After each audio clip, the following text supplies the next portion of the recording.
Suspense.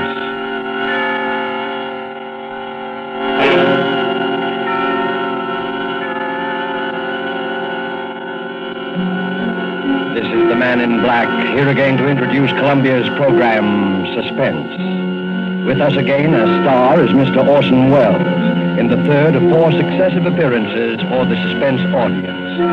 And sharing honors with Mr. Welles this evening is a lovely and distinguished Hollywood leading lady, Miss Geraldine Fitzgerald. Our play tonight is from a short story by Agatha Christie. And so with Philomet Cottage, and with the performances of Geraldine Fitzgerald as Alex Martin, and of Orson Welles as her devoted husband, Gerald, we again hope to keep you in suspense.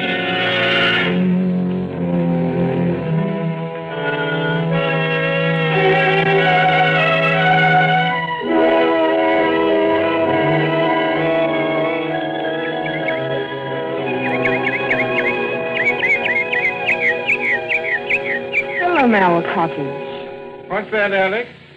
I was just reading this sign over the gate. What does Philomet mean? Are you joking? No, really. Why, you little cockney. You've been here for 3 weeks and you still don't know. Philomel is another name for the bird that's supposed to sing only for lovers. You've been hearing it every twilight. Oh, nightingale. Of course. That sign, Philomet Cottage, is the main reason I wanted this place for us. Glad you bought it. Gerald, this was a 50-50 investment, and you know it. 50-50, £1,000 from me and 2 from you. What else could we do? You couldn't touch any more of your capital at the time, and... Well, when you find a country cottage that combines old world charm with new world plumbing, you want to grab it. And we did have to have the place, didn't we? Yes, we did. I've often wondered if you went a bit lonely. Lonely? With you? I mean, well, after living the city all your life, pretty much to ourselves, you know. 2 miles from the nearest neighbor. From the nearest eavesdropper, you mean? What an utterly hopeless romantic I married. Well, you can't get out of it now. No. Oh, Gerald, you know what day today is? Today, it's the 13th. It's our anniversary, darling. We've known each other exactly a month. No, exactly 30 days. Oh, Gerald, really now? No, really. What is it, dear? You have the pain again? No. Just a little indigestion, I think. There. Do you want me to get you your pill? No. Well, dear, it's 11:25. Better get on to the village.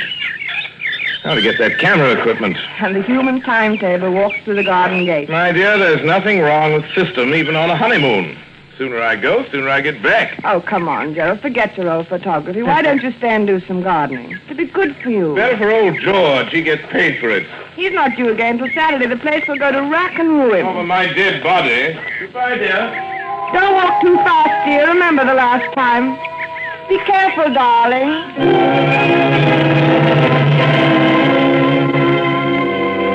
Be careful. It had just slipped out. Be careful. Alex Martin swinging there on the garden gate, smiling out her happiness across a part of England that was as remote and placid as any you'd care to find, wondered why she'd said such a ridiculous thing. If this were London, say, that would have... London. And slowly the smile fell away. She knew then that the memory of that last week in London had never really been far from her mind. That and that last talk with Dick on the top deck of the bus crossing Trafalgar Square. She'd never seen him like that before. Gerald Martin. I tell you, Alex, the man's a perfect stranger to you. You know nothing about him. I know that I love him. How can you know in a week? You've only met him. It doesn't take everyone 7 years to find out you're in love with a girl. It's meant for me, isn't it? Alex. It's no use. Alex, don't you know what it's been for me not being able to tell you? I couldn't, not with the income I had. Then I decided I couldn't wait anymore, and I was going to tell you anyway. And you know what happened? No, I'm afraid I don't. Oh, yes, you do. That money you inherited. That money from your cousin or uncle or whoever I don't see what You that... didn't think I could ask you to marry me then, did you? You don't think I could live off your money? I'm sorry, Dick. Believe me, I am, but it really doesn't matter now, one way or the other. Doesn't matter, does it? You can bet it matters to that Martin chap. That's what he's after. You mark my words, he's after your money. Dick, it might interest you to know that Gerald has money of his own, far more than I have. And more than I have. Maybe that's the difference. Oh, I've had enough of this. I'm getting off at the next stop. Alex, please. All right, but let me tell you something. If you think I'm going to let Gerald cut me out and not do anything about it, you're very much mistaken. I'll catch up with him, do you hear? I'll catch up with him if it's the last thing I do.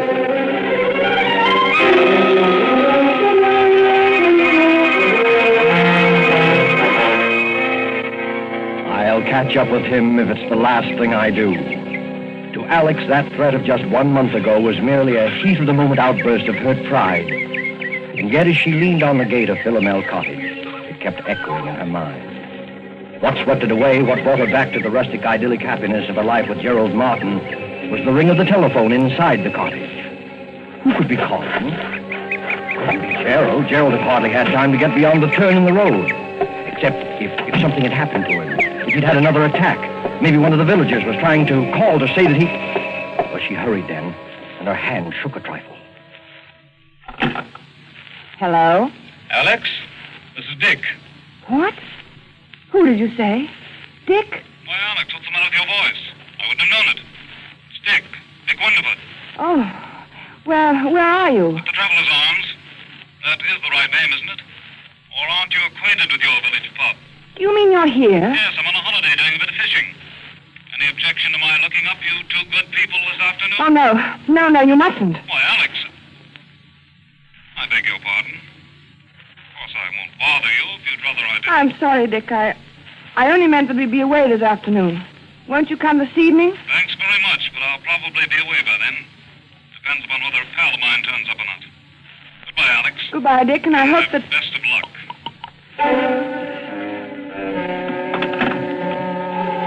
For a long moment, Alex stood quite still, the memory of Dick's threat flooding her mind. She walked across the spacious oak-beamed living room. By the time she reached the side porch, she'd made up her mind. Much as she hated deceit, she would say nothing to Gerald of Dick's call.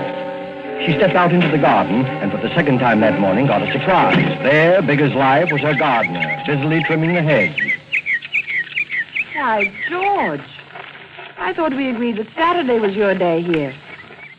I thought as how you'd be surprised, Mrs. Martin. There'll be a fair over the Squires on Saturday, and I says to myself, Mr. and Mrs. Martin, they won't take it amiss if I comes for once on a Wednesday instead of a Saturday. No, of course not, George. Then I thought, too, as I might as well see before he goes away so as to learn your wishes with the boarders. Before I go away? To London tomorrow. Me? Going to London tomorrow? Where did you hear that? Met Mr. Martin down the village yesterday. He told me you was both going away to London tomorrow, and it was uncertain when you'd be back again. I didn't... Now, don't tell me you and the master is disagreeing already. Oh, no, naturally not. The trip just slipped my mind.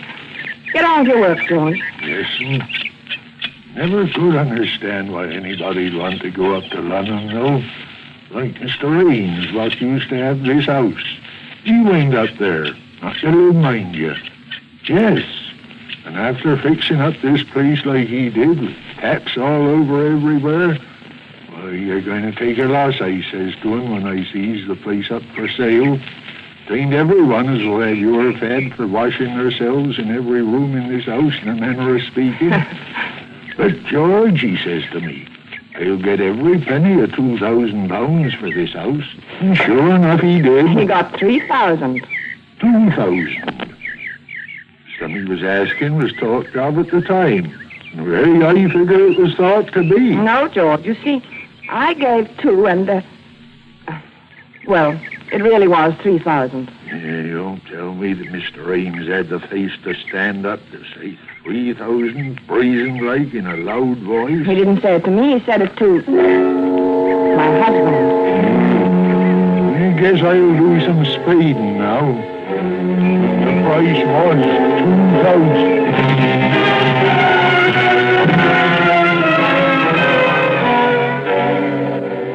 As Alex strolled on across the garden, she was conscious of a thin, vague thought struggling to make itself heard.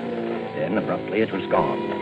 Her eye had fallen upon a small, dark green object lying in the fur beside one of the flower beds.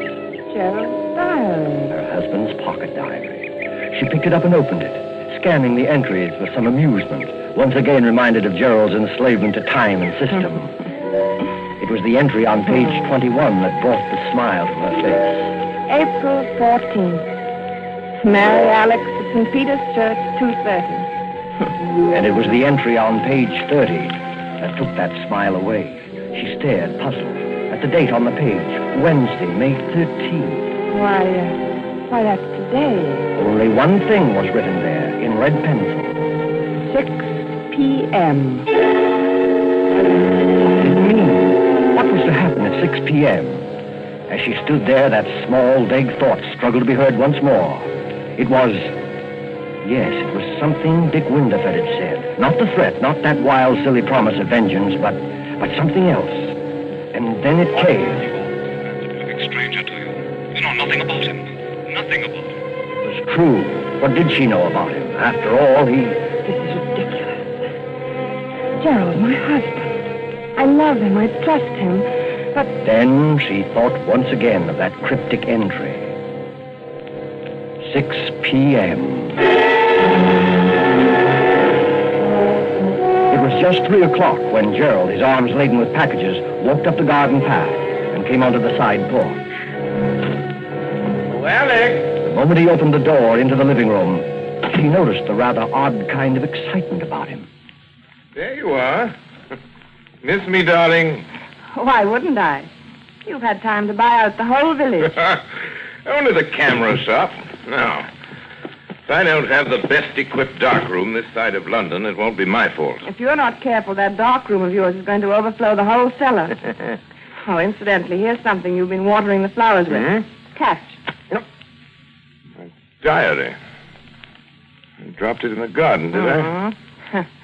I know all your secrets now. Not guilty. Oh, I'm not so sure. What about your assignation at 6 p.m. today? Why, oh, that. Well, you've caught me at last. It's an assignation with a very handsome young woman, quite remarkably like you, in fact. You're evading the issue. Not at all. Simply a reminder that I want you to help me develop some negatives this evening. At 6 o'clock? That's rather a peculiar time, isn't it? Peculiar? Yes, I'm usually preparing dinner at that hour. Well, no harm in delaying it a bit. We might have a sandwich or two and some coffee out on the porch. Before we work on the negatives, you mean? Yes, that'll be pleasant, won't it? You know something, Alex? I've never found anybody yet who could touch your coffee. Oh. Really? That covers Australia and Canada, Oh, too. you and your mysterious past. Why do you say that? No reason. Oh, Gerald, I do wish I did know more about you. Alex, you're serious. I know it's silly, but Darling. I've told you all about me, my boyhood in Sydney, my life in Canada. Yes? I see. You mean love affairs. You women are all alike. Well, but there must have been. There must have been other women. I mean, if only I... Do you think it wise, Alex, this Bluebeard's chamber business? Let's put your mind on such a subject anyway. Never mentioned it before. Oh, I don't know, Gerald. I've been rather upset all day. I imagine I can thank old George for that. The gardener, you mean? He had some ridiculous idea we were going away to London. He said you told him Where so. did you see him? He came to work today instead of Saturday. You fool!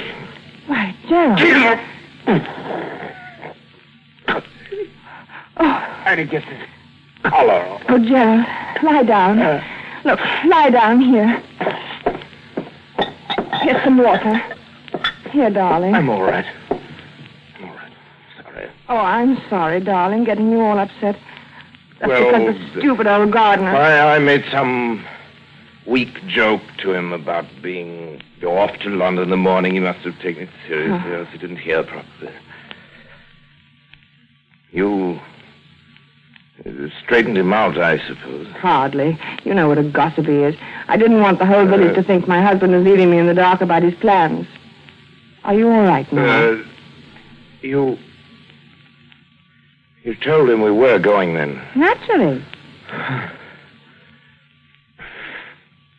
Yes, of course. Sorry you were placed in that kind of situation, darling. I don't suppose you ran into anybody else today? This far from the world, Gerald? It isn't very likely, is it? Gerald. No, not another word. No, not another word. You aren't yourself now. It's quite plain. I want you to have a little rest. You'll be right as rain by 6 o'clock. Must you do those photographs tonight? After all, you don't seem so well yourself. Dear, when one sets a time to do something, one should stick to it. It's the only way to get through one's work. All right, up with you. Upstairs to your bed now. Very well, dear. I'll be getting things arranged in the dark room.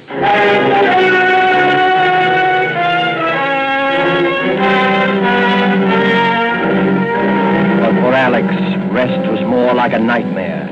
Upstairs in her room, she told herself that there was no basis whatever for her state of mind. Still, the turmoil, the doubt, the odd, unaccountable sense of dread persisted and grew until... Softly, she opened her door, stepped out upon the upstairs hallway.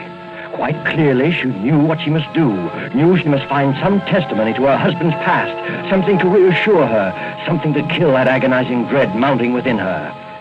And strangely, she remembered that single locked drawer in Gerald's bureau.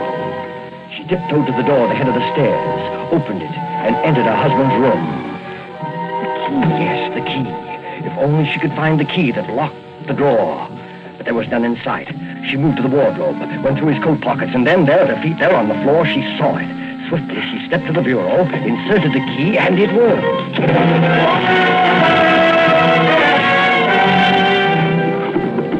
Alex Martin opened the drawer, looked down upon a small packet of letters tied with a light blue ribbon. And when she saw the uppermost envelope, her face reddened with shame. Why, they're my letters. They were her own letters, love letters written to Gerald before they were married. And there was nothing else in the drawer save a roll of ancient faded newspaper clippings. Alex sighed with relief as she glanced at the top clipping.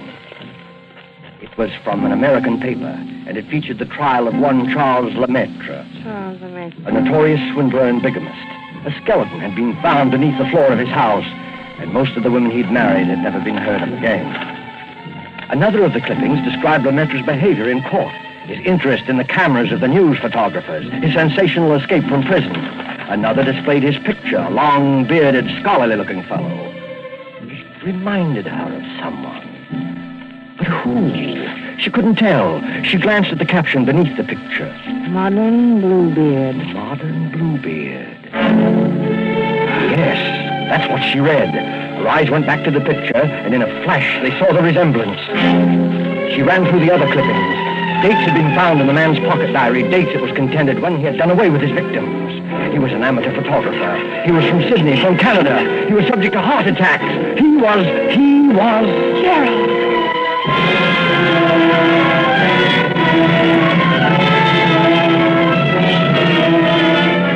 The room whirled around her. Dick had tried to warn her.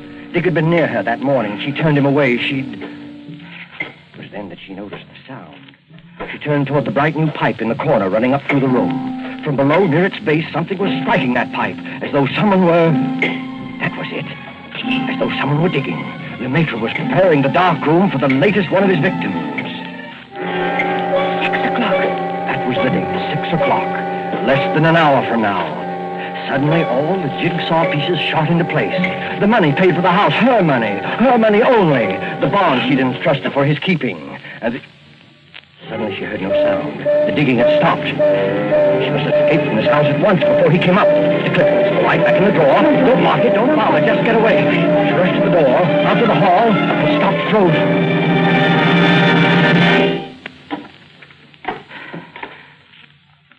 Yes, my dear? Oh, you startled me. I was just trying to find your nail file. Were you, dear? Well, that's nothing to look so guilty about now, is it? Better come on down. Getting late, you know. Gerald, Just have time to make the coffee and sandwiches. Before we do the pictures, that is. I'll be right down, darling. As soon as But we really mustn't delay, must we? Coming, Alex? Very well. Now, that's better. Here, let me give you a hand. Never mind, Why, Gerald. Alex, how cold you are. Cold. Yes, I am, rather. Well, that'll soon pass away, I'm sure. Hurry along, dear. Hurry along? Yes, into the kitchen. Alex, what is the matter? Nothing. I'll be all right. The kitchen. Yes, I'll fix us something in a second. You just sit here in the living room and... No, the porch. That'll be more comfortable, won't All right. it? And I'll be right with you. Splendid, Alex. I'll just... No, of course not. What, Gerald? How rotten of me not to have suggested it. Since you're feeling a bit under par, you can probably do with some help. I'll come with you.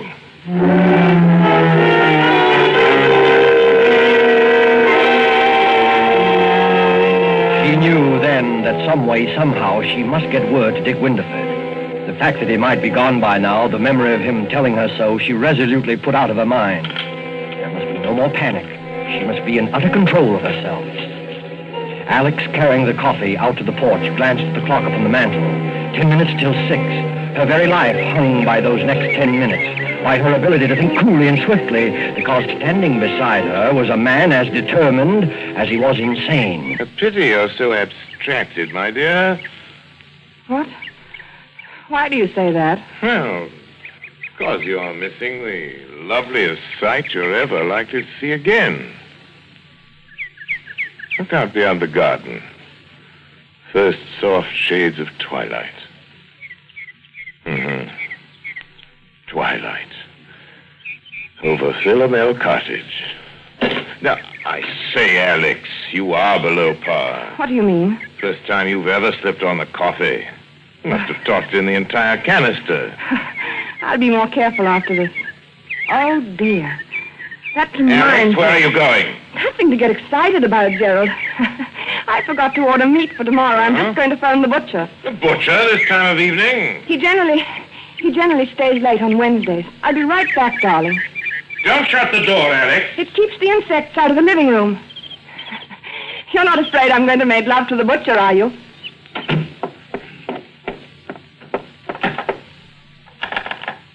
Operator, get me the traveler's arms, please. Hurry. Hello? Traveler's arms? Mr. Winterford, please. Will you see... What? You don't know if he's still there? Well, see, won't you? It's most important. Don't let me disturb you. Well, darling, you do. I hate anyone listening when I telephone. But I do, Gerald, truly. You're quite sure you're really calling the butcher? Why, as a matter of fact, I am not sure. What? What I mean What are you is, talking about? I'm afraid I've got the wrong person. A perfect stranger. Don't understand. Someone I know nothing about. You know nothing about, then why don't you hang up? Here, who's at the end of that wire? Hello? Hello? Dead.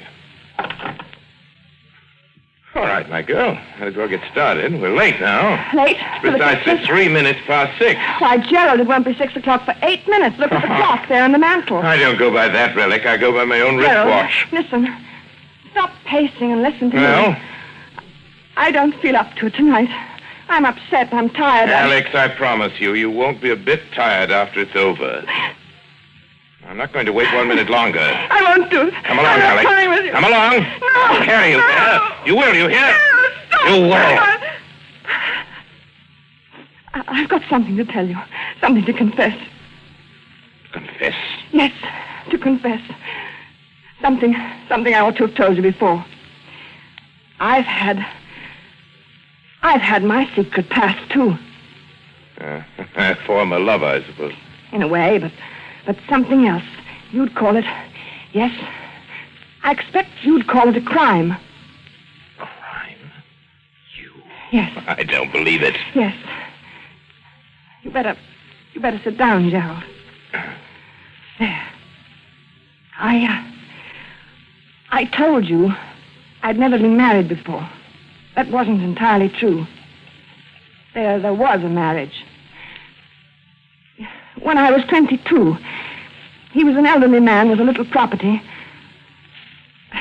I induced him to insure his life in my favor. At one time, I was a nurse with access to a number of poisons. There's one poison, a white powder. You know something about poisons, perhaps? No, I know very little about them. This one is very much like... It's absolutely untraceable. Any doctor would give a certificate of heart failure, and that... No, I can't tell you. No. Another time, Gerald. Well, another time now. I want to hear. How did you get him to take it? How did I get him to take it? Yes. Well, I always made his coffee for him. Coffee? Yes. One night I put a pinch of this poison in his cup.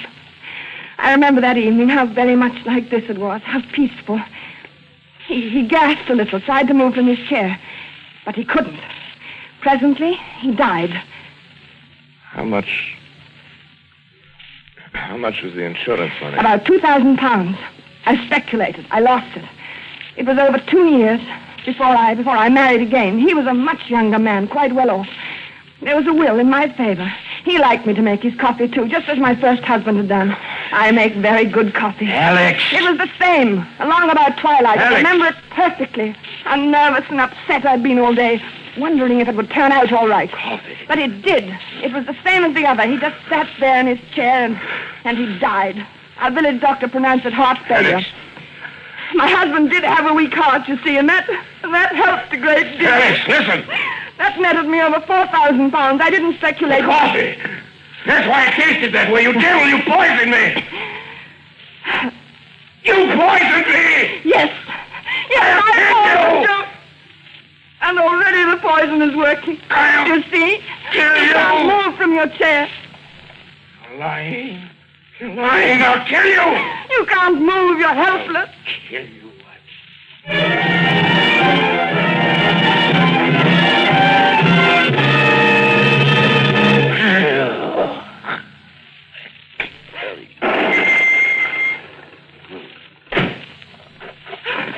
Alex, how are you? Yeah. What have they done to you, Alex? Constable, what's been happening in that room? Right, sir? You came.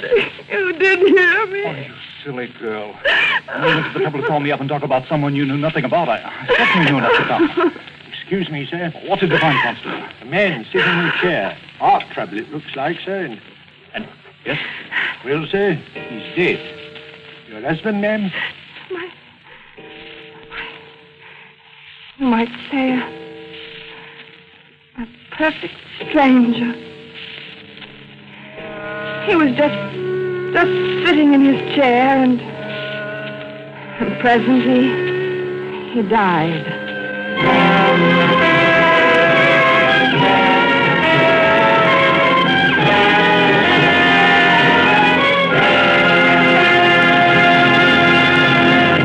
And so closes Philomet Cottage, Agatha Christie's story of love from a stranger, starring Geraldine Fitzgerald and Orson Welles. Tonight's tale of Suspense.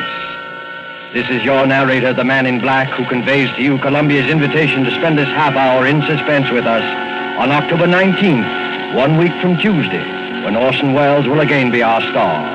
Our next broadcast in the series will be Tuesday, October 19th, at 10 o'clock Eastern Wartime, 7 o'clock Pacific Wartime. The producer of Suspense is William Spear, who tonight also directed the broadcast, and who, with Wilbur Hatch and Lucian Malowick, conductor and composer, and Harold Medford, the radio author, collaborated on tonight's Suspense.